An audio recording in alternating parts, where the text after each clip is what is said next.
तोता तोता रे तोता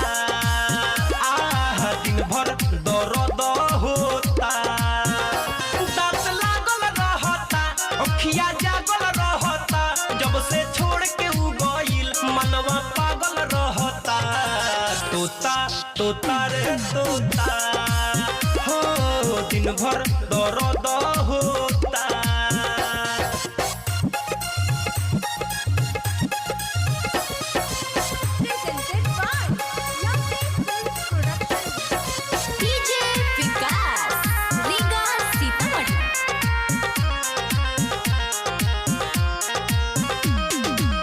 ऐसन बेमारी देके गइल रे कवनो ना मिलता दवाई जियल मुश्किल भइल रे दिलवा के हाल का बताई अब ना जियल जाता रे अब ना पियल जाता रे अपने हाथे अपन फाटल दिल ना सियल जाता रे तोता तोता रे तोता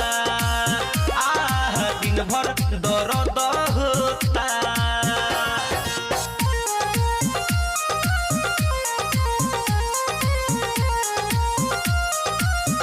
म्यूजिक बाय गौरव रोशन।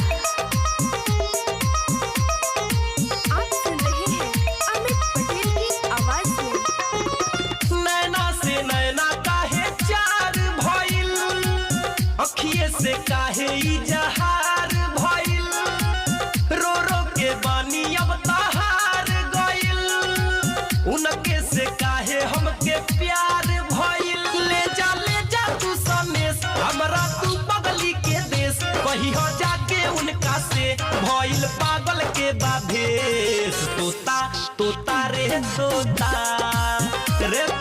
दिन भर दर्द होता।